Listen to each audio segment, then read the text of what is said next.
Hello, everybody, tuning into the news bulletin today, April the 26th, coming first with local news.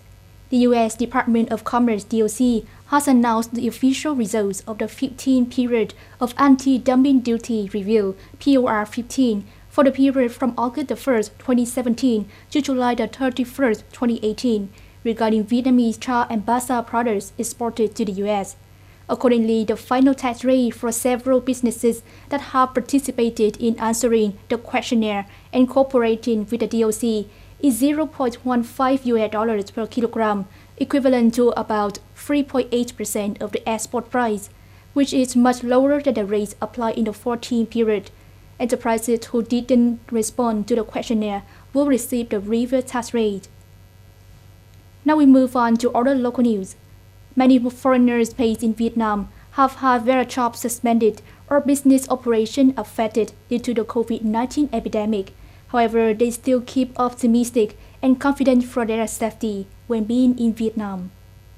Mr. Kim is a Korean citizen doing business in Vietnam. Life had changed a lot since his store was temporarily closed. However, he strictly complied with the regulations imposed by Vietnam's government. Every day he updates the epidemic situation via news agencies and television. Kim feels really at rest when there are no new cases. I think the Vietnamese government is doing a good job of preventing coronavirus. Although the situation gives me a bit inconvenient, but I still follow the regulations of local government. I feel really reassuring, and so do the Korean people living in Vietnam.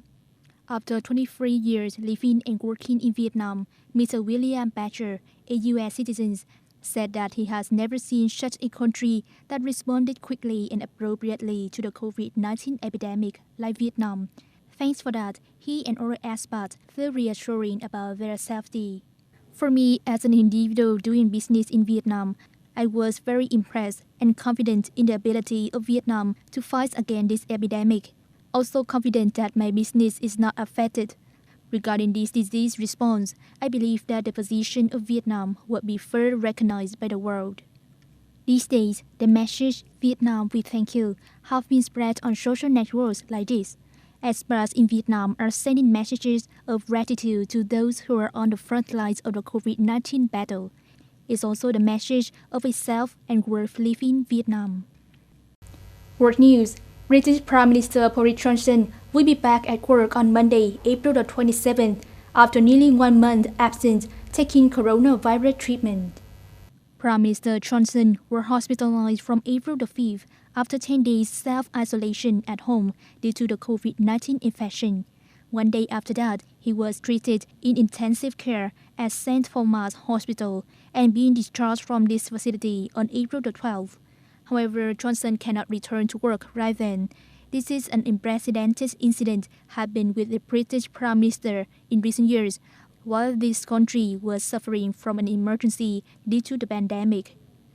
As planned, Prime Minister Johnson will decide when and how the lockdown will be lifted.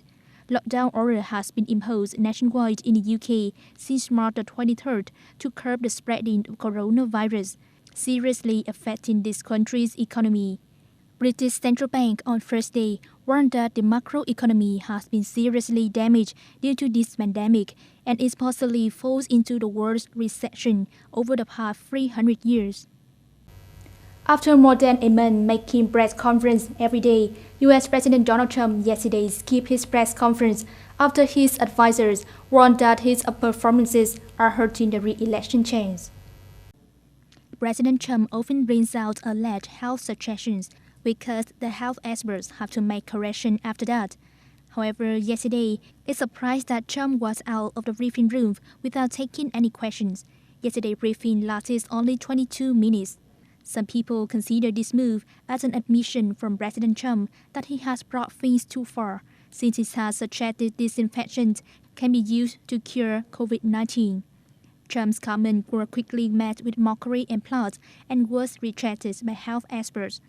While COVID-19 press conference aimed to update the pandemic situation in the United States, Trump often utilizes for personal purposes. He usually praised the administration for their responses over the epidemic and criticized the media agencies and Democrats for negative comments. That's all for today's news. Thank you for joining us and goodbye.